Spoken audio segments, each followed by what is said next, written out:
Assalamualaikum warahmatullahi wabarakatuh. Perkenalkan, nama saya Abdul Basit, dosen pada program studi Ilmu Al-Quran dan Tafsir, Fakultas Agama Islam, Universitas Nurul Jadid, Paiton Probolinggo.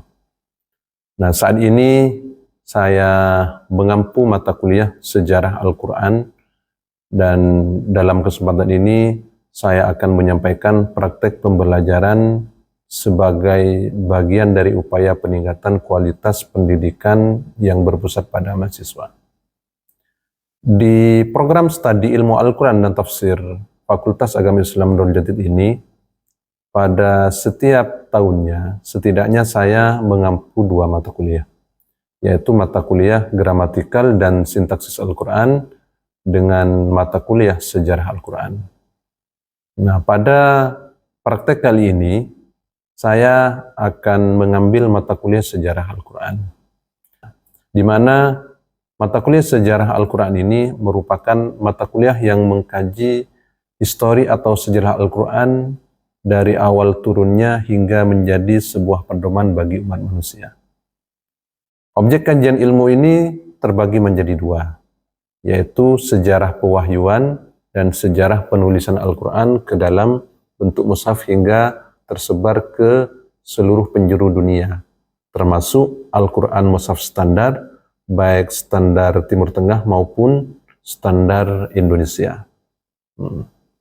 Pada mata kuliah Sejarah Al-Quran ini, setidaknya ada 10 materi yang harus kita tuntaskan dalam waktu 16 kali pertemuan setiap semesternya.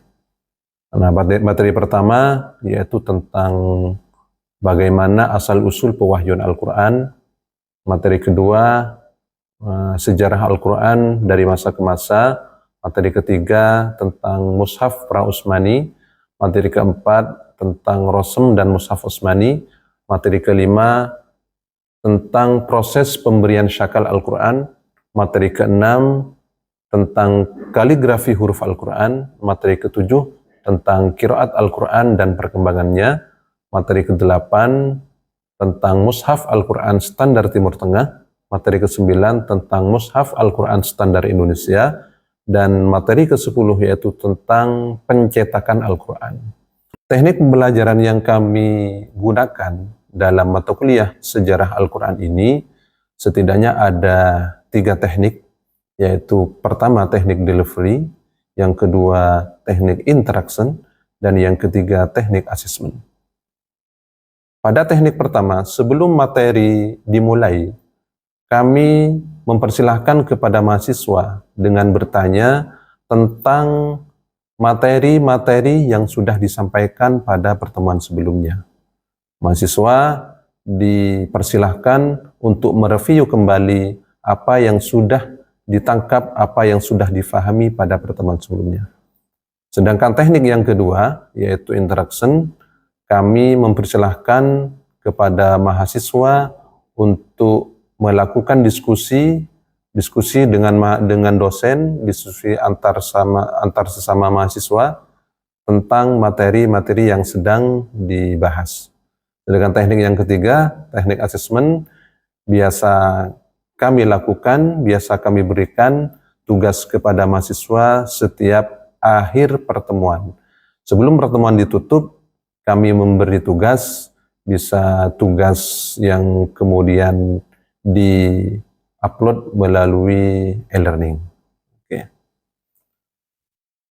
Baik, berikut RPS yang sudah kami susun dan sudah disebarkan kepada mahasiswa setiap awal semester akan dimulai.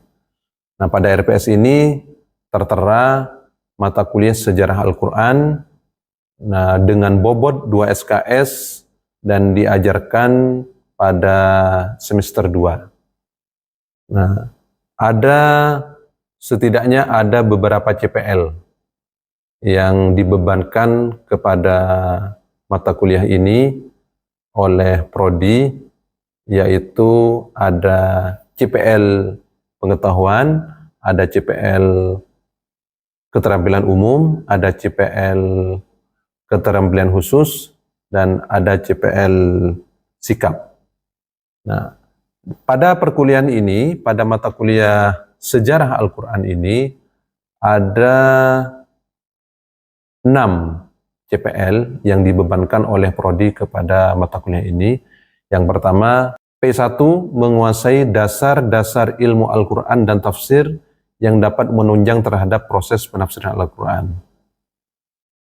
KU5 mampu mengambil keputusan secara tepat dalam konteks penyelesaian masalah di bidang keahliannya berdasarkan hasil analisis informasi dan data.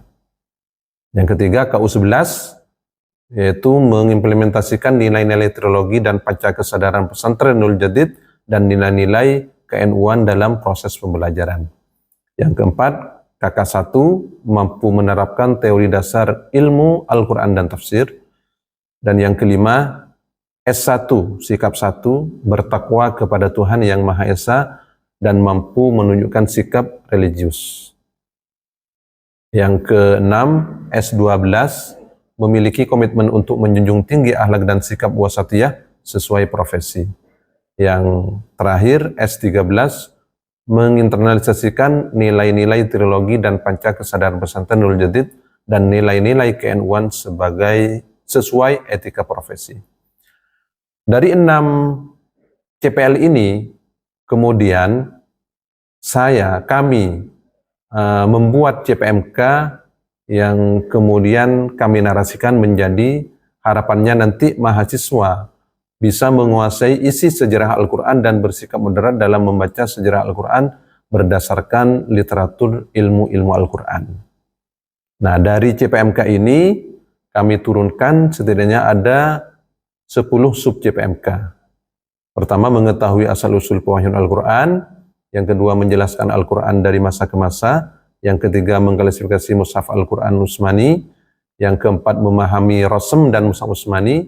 Yang kelima, menjelaskan proses pemberian syakal Al-Quran. Yang keenam, menentukan kaligrafi huruf Al-Quran. Yang ketujuh, mengklasifikasi qiraah Al-Quran dan perkembangannya. Yang kedelapan, memahami mushaf Al-Quran standar Timur Tengah. Yang kesembilan, memahami mushaf Al-Quran standar Indonesia. Dan yang terakhir, memetakan sejarah pencetakan Al-Quran. Dari 10 sub CPMK tersebut, kami menjadwalkan bisa diselesaikan selama 16 kali pertemuan dalam satu semester. Dalam pelaksanaannya ada beberapa bobot evaluasi, diantaranya ada proyek, kedua tugas, ada ketiga kuis, keempat ujian tengah semester, dan kelima ujian akhir semester. Nah, dari 16 pertemuan itu hasil proyek kami beri bobot 48,1%, tugas 8,1%, kuis 7,8%, UTS 13,0%, ujian akhir semester 13,0%. Baik, berikut praktek mengajar kami pada mata kuliah sejarah Al-Quran secara offline yang dilakukan di program studi ilmu Al-Quran dan Tafsir Fakultas Agama Islam Universitas Nurul Jadid. Semoga tayang ini dapat menjadi bahan refleksi bersama untuk terus mengembangkan praktek pembelajaran yang profesional, inovatif, dan berorientasi pada kemajuan peserta didik. Assalamualaikum warahmatullahi wabarakatuh. Waalaikumsalam warahmatullahi wabarakatuh. Apa kabar teman-teman semua? Alhamdulillah baik semua ya. Nah, ini kita berjumpa lagi pada pertemuan siang ini untuk mata kuliah yang saya ampu, yaitu Sejarah Al-Quran. Sebelumnya kita sudah bertemu di minggu lalu, dan kini kita alhamdulillah ditakdirkan bertemu kembali dalam rangka menjelaskan kembali, pertemuan kembali mata kuliah Sejarah Al-Quran. Nah, sebelum dimulai, sebelum saya melakukan presensi, kita mulai dengan pembacaan tawassul dulu ya. Semoga perkuliahan ini berjalan dengan lancar, kita bisa mendapatkan ilmu yang bermanfaat, bermanfaat bagi kita, bermanfaat bagi masyarakat nanti kita ketika sudah kembali ke masyarakat, ke rumah masing-masing. Al-Fatihah ila hadratin Nabi Mustafa Muhammadin sallallahu alaihi wasallam wa ala alihi wa azwajihi wa dzurriyyatihi wa ahibatihi minal anbiya wal mursalin wasyuhada as-salihin wal malaikatil muqarrabin wal khulafa'ir rasyidin radhiyallahu anhum wa ila jami'il marhum wal marhumati. Allahumma fil lahum warhamhum wa'afihim wa'afihim wa nawwarhum dharihim wa jalal jannatihim. Al-Fatihah. Terima kasih. Dan selanjutnya saya akan melakukan presensi. Sudah apa, ada yang tidak masuk? Ada yang tidak masuk ya. Ada berapa mahasiswa? 1, 2?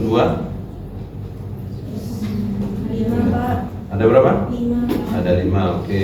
Nah, saya coba lihat di e-learning untuk menandai yang berhalangan masuk dan yang masuk mata kuliah sejarah Al-Quran kelas B. Oke. Daftar hadir. Nah, ini bisa teman-teman lihat semua, lihat sendiri. Ini berlaku secara transparan, tidak ada subjektivitas dari dosen, dari saya. Ini ada 24 mahasiswa ya, ada 24 mahasiswa tidak masuk, 5 sebentar. Ini yang tidak masuk siapa? Laili Fitria. Oh, Laili Fitria, oke. Ini kemana? Sakit Pak. Oh, sakit, oke. Saya lihat sakit, saya tentang sakit. Lagi. Terus siapa satu lagi? Oleh Tunasiha, oke. Ini kemana? Sakit. Oh, sakit juga, oke. Sudah selesai. Kita mulai pada materi kali ini ya. Kita mulai pada materi ini. Materi kali ini kita akan membahas tentang apa? Kita membahas Rasul seperti yang sudah tertera di RPS yang sudah saya upload di e-learning, bahwa pertemuan kali ini, pertemuan ketiga ini kita akan membahas tentang Rasul. Ya, namun sebelum saya membahas tentang Rasul Utsmani, saya akan mereview kembali materi yang sudah kita bahas di pertemuan minggu lalu. Nah, pertemuan minggu lalu masih ingat kita membahas tentang apa? Masih ingat? Mushaf ternyata masih ingat. Entah memang ingatannya yang kuat atau memang sudah baca sebelumnya, saya tidak tahu, tapi alhamdulillah masih ingat. Di minggu lalu kita sudah membahas tentang Mushaf Pra-Utsmani. Ya, kita review kembali. Apakah masih ingat? Apakah ada yang masih ingat di antara kalian tentang Mushaf Pra-Utsmani? Saya tanya, sebelum saya tunjuk, saya minta keberanian di antara kalian untuk menyebutkan Mushaf Pra-Utsmani. Siapa yang berani? Silakan. Siapa yang belakang? Apa saja? Jadi sebelum ada Rasul Utsmani ada Suhuf Abu Bakar. Suhuf Abu Bakar, oke, baik. Ada Suhuf para sahabat. Suhuf para sahabat. Siapa saja para sahabat itu? Ada Abdullah bin Mas'ud. Abdullah bin Mas'ud, Ubay bin Ka'ab, bin Abi Thalib, Ali bin Abi Thalib. Mu'adz bin Jabal. Oke, Mu'adz bin Jabal. Oke, baik, sudah ada yang ingat itu. Dan jadi ada suhuf Abu Bakar sama ada suhuf para sahabat. Ya, Abu Bakar masuk sahabat juga sebetulnya. Namun pasca Abu Bakar itu ada suhuf Ubay bin Ka'ab, suhuf Ibnu Mas'ud, Ali bin Abi Thalib dan yang lain.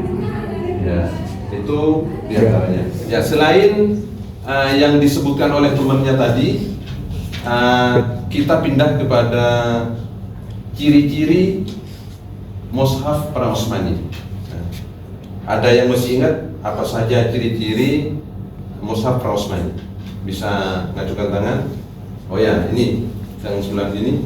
Silahkan, apa saja ciri-cirinya? Ada pun ciri-ciri mushaf Usmani itu ada Oke. tiga, Pak. Ada tiga, apa saja? Yang pertama itu mushafnya belum standar. Oh, belum standar, Karena oke. belum memiliki satu rosem. Oke, terus Kemudian yang kedua multisumber. multi sumber. Itu ditulis berdasarkan hafalan dan catatan saat wahyu turun. Kemudian yang ketiga fungsi internal digunakan oleh sahabat sebagai alat bantu hafalan dan pengajaran lokal. Oke, baik. Itu diantara ciri-cirinya ya. Nah, alhamdulillah masih banyak yang ingat. Di antara ciri-cirinya itu mushaf Usmani itu belum mempunyai standar. Jadi tidak ada standarisasinya. Nah, terus, yang disebutkan tadi itu ada beberapa itu. Oke, saya kira sudah cukup reviewnya. Kita pindah kepada materi kali ini, yaitu tentang Rosem Usmani. Nah, untuk mempermudah, saya akan menggunakan PowerPoint. Oke, bisa diperhatikan ya. Ini Rosem, kita bahas sekarang tentang Rosem Usmani. Melanjutkan pembahasan yang telah tercantum di RPS, yaitu sekarang tentang Rosem Usmani. Nah, ada 3 pembahasan pokok yang akan kita bahas di pertemuan kali ini, yaitu ada 3. Yang pertama, apa itu Rosem? Yang kedua, macam-macam Rosem, dan yang ketiga, standarisasi Rosem. Nah, sebelum saya memulai menjelaskan tentang apa itu Rosem, mungkin di antara kalian ada yang tahu apa definisi dari Rosem? Siapa? Ya, silakan. Peninggalan. Nah, Rosem itu peninggalan. Terus ada lagi? Ya. Metode penulisan Al-Quran yang disepakati oleh para sahabat Nabi di masa Khalifah Utsman bin Affan. Nah, oke. Itu bisa mewakili definisi secara bahasa, itu definisi secara istilah. Nah, secara bahasa Rosem itu bisa dikatakan sebagai peninggalan. Terus secara istilah itu yang sudah disebutkan oleh Salwatul Salim. Oke. Saya jelaskan secara rinci. Nah, di sini di depan bisa dilihat Rosem itu secara bahasa ada secara istilah. Nah, secara bahasa berarti al-athar. Nah, apa? Bekas atau peninggalan. Ini yang dikatakan oleh Silvi barusan, bahwa Rosem itu peninggalan. Berarti itu secara bahasa. Nah, secara istilah, Rosem itu sistem penulisan kalimat Al-Quran yang telah disetujui oleh sahabat Utsman bin Affan pada waktu penulisan mushaf di masanya. Nah, jadi Rosem ini adalah standarisasi tulisan, sistem standarisasi yang sudah dirumuskan oleh Sayyidina Utsman pada masanya.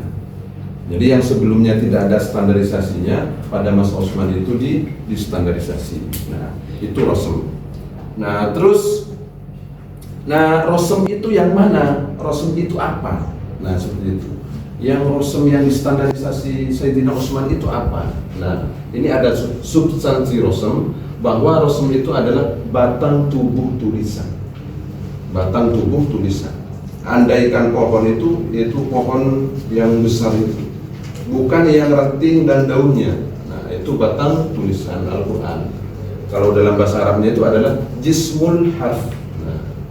Tanpa menyertakan titik harkat. Nah, tanpa harkat, tanpa menyertakan titik huruf juga. Itu Rosem, batang tulisan.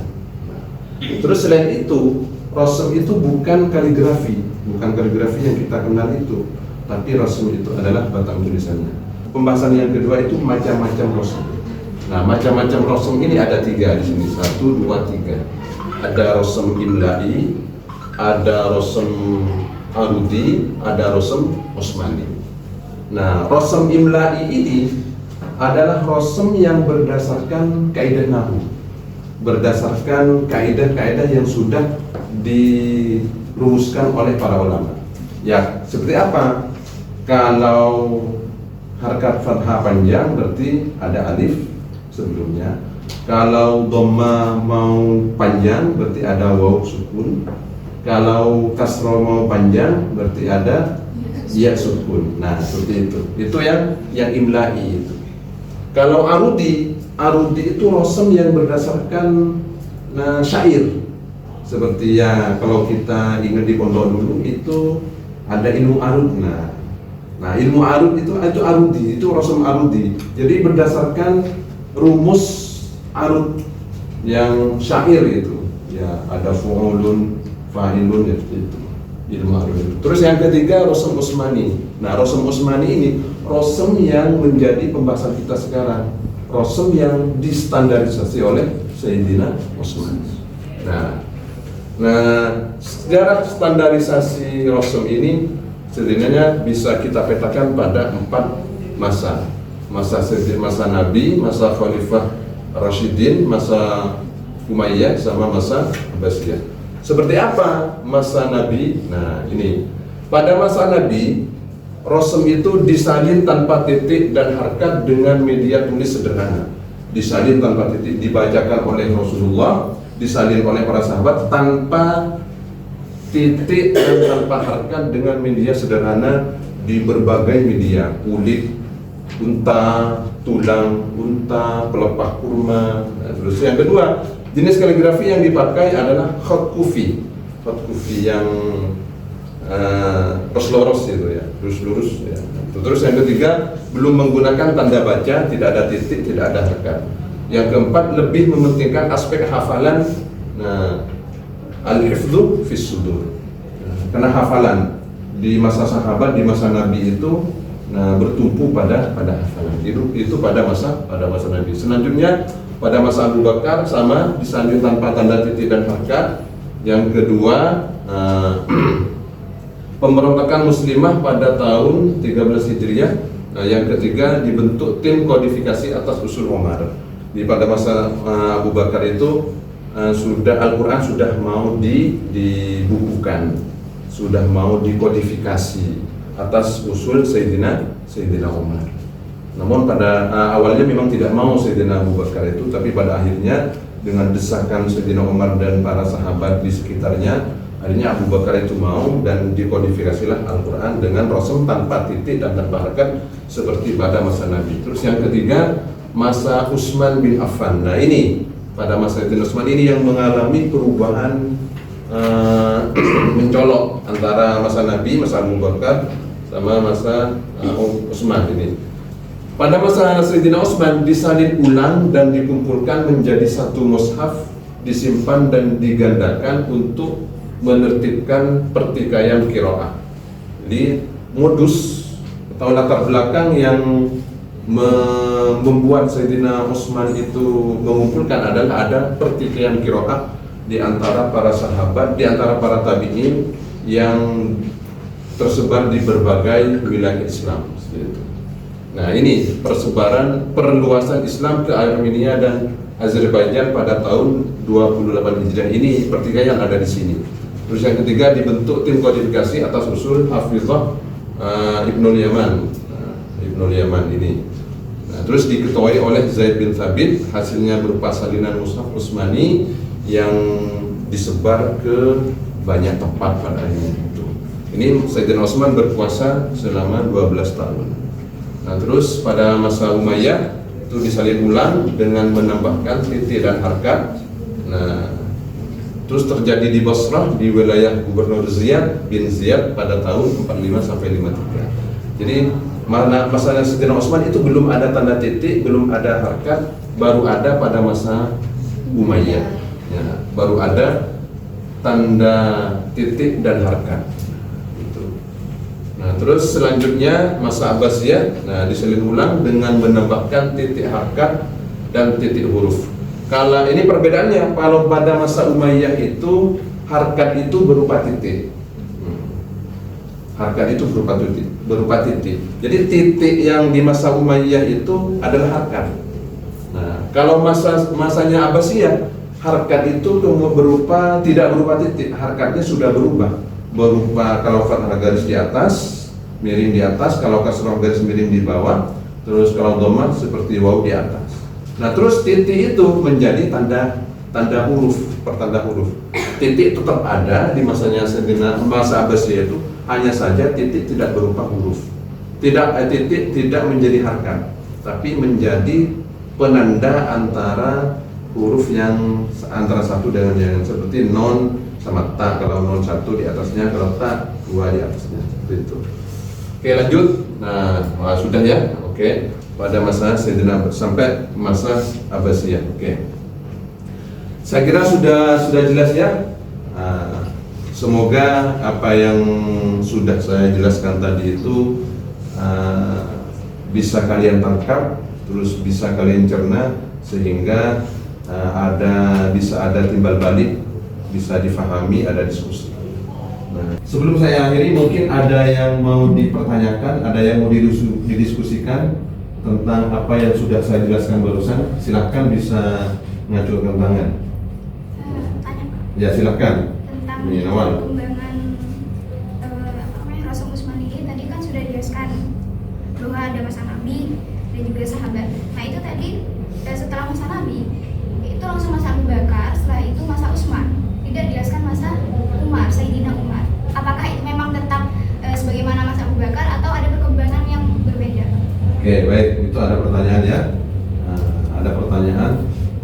Tadi di masa penjelasan masa standarisasi mushaf itu tidak disebutkan masanya Umar bin Khattab. Padahal setelah Abu Bakar itu Umar baru Utsman. Nah, kenapa kemudian tadi di penjelasan masa itu setelah Abu Bakar langsung ke Umar? Oke, baik. Nah, untuk menjawab hal itu, nah mungkin perlu kita merujuk atau flashback kembali pada sejarah para sahabat Khulafaur Rasyidin, bahwa Sayyidina Umar dalam hal kodifikasi Al-Quran pada masanya ini tidak ada gejolak. Tidak ada gejolak. Berbeda dengan masanya Abu Bakar dan Utsman. Kalau pada masanya Abu Bakar, gejolaknya itu apa? Gejolaknya itu ada perang Yamamah yang kemudian mengakibatkan para hafid Al-Quran itu banyak yang syahid, banyak yang gugur, sehingga itu membuat kekhawatiran Sayyidina Umar takut Al-Quran itu hilang dari peredaran. Sehingga Sayyidina Umar berinisiatif usul kepada khalifah yang berkuasa pada masa itu, yaitu Abu Bakar, untuk mengkodifikasi, mengumpulkan Al-Quran. Nah, akhirnya pada ayat singkatnya itu Al-Quran kemudian dikodifikasi secara terpaksa oleh Abu Bakar. Nah, terus setelah Abu Bakar wafat, lanjut kekuasaannya kepada Khalifah Umar. Pada masa Umar ini tidak ada gejolak. Nah, sehingga tidak ada yang perlu direkod dari sejarah standarisasi Rasul atau Mushaf. Nah, baru setelah masanya Sayyidina Umar wafat, pindah ke Sayyidina Utsman. Nah, pada masa Sayyidina Utsman ini ada gejolak. Ada gejolak, yaitu tadi. Nah, ini gejolaknya bisa kita perjalanan. Gejolaknya ada di. Nah, ini perluasan Islam ke Armenia dan Azerbaijan pada tahun 28 Hijriah. Nah, di sini ada gejolak ketika Islam ada perluasan ke Armenia dan Azerbaijan. Di sini ada gejolak perbedaan bacaan Al-Quran antara satu tabi'in dengan tabi'in yang lain. Nah, ini ada yang satunya membaca demikian, yang satunya membaca demikian, tidak sama. Nah, dari ketidaksamaan itu kemudian terjadi gejolak, saling menyalahkan, saling mengkafirkan. Kemudian ini diadukan oleh Hudzaifah Ibnul Yaman kepada Sayyidina Utsman bahwa ada gejolak. Sehingga Hudzaifah Ibnul Yaman itu usul kepada Sayyidina Utsman untuk distandarisasi. Al-Quran itu distandarisasi, khawatir Al-Quran itu lenyap dengan adanya perbedaan yang tidak standar. Nah, ini Sayyidina Utsman berinisiatif untuk mengumpulkan para sekretaris Al-Quran, penulis Al-Quran di masa Sayyidina Abu Bakar, itu dipanggil kembali, diantaranya adalah Zaid bin Thabit, untuk mengkoordinir standarisasi mushaf Al-Quran. Nah itu. Nah, jadi kenapa kemudian di masanya Umar itu tidak ditulis pada masa ini? Karena memang pada masanya Sayyidina Umar itu tidak ada gejolak. Oke. Itu ya. Nah, bisa difahami ya? Oke. Nah, saya kira sudah ya, sudah cukup. Nah, hal-hal yang belum jelas bisa ditanyakan via e-learning. Nah, bisa ditanyakan via e-learning, diskusi yang belum tuntas karena waktunya sudah habis. Nah, namun sebelum saya akhiri, saya meminta mau menguji apakah kalian itu menikmati atau tidak, memahami atau tidak. Nah, sehingga saya minta rangkumannya. Kira-kira ringkasannya apa yang sudah saya jelaskan itu apa saja. Nah, siapa yang mau meringkas apa yang saya jelaskan tadi? Silakan. Mungkin ini, Mbak yang depan. Nah, silakan. Apa saja yang kalian pahami, apa yang ditangkap dari penjelasan saya barusan? Oke, silakan. Dari penjelasan yang jenderal sampaikan, dapat saya simpulkan bahwa di balik penulisan Al-Quran itu terdapat sejarah yang begitu panjang, juga terdapat lika-liku yang cukup rumit, dimulai dari masanya Nabi ketika itu Al-Quran tidak dituliskan langsung melalui mushaf, melainkan melalui benda-benda sederhana seperti pelepah kurma, tulang belulang, dan juga cara menjaga Al-Quran di kalangan para sahabat waktu itu hanya menggunakan hafalan saja. Lalu yang kedua, ketika selepas wafatnya Nabi dan saat Khalifah Abu Bakar menaiki tampuk kekuasaan kekhalifahan dan terjadi perang Yamamah yang menewaskan banyak para hufat dan akhirnya memunculkan kekhawatiran Sayyidina Umar akan lenyapnya Al-Quran. Maka dari itu beliau membentuk sebuah komisi untuk melakukan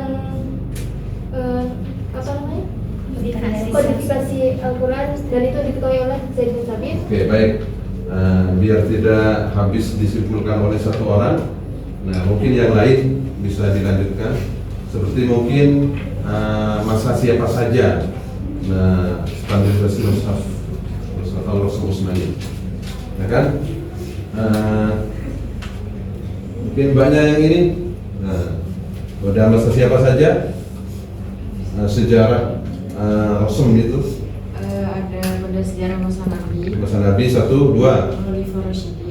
Khulafaur Rasyidin. Ya, Terus ya. Umayyah. Masa Umayyah, terus Kemudian Bani Abbas. ada 4 ya, oke. Masa Nabi, masa Khulafaur Rasyidin, masa Bani Umayyah, dan masa Abbasiyah. Oke, saya kira sudah cukup kesimpulannya, sudah mewakili. Alhamdulillah kita sudah selesai di pertemuan kali ini. Semoga apa yang saya sampaikan, apa yang kita pelajari bermanfaat, bisa kita ingat, bisa kita amalkan, baik di masa sekarang atau di masa mendatang di masa depan. Saya kira cukup, semoga bermanfaat. Sekian dari saya. Wassalamualaikum warahmatullahi wabarakatuh. Waalaikumsalam warahmatullahi wabarakatuh.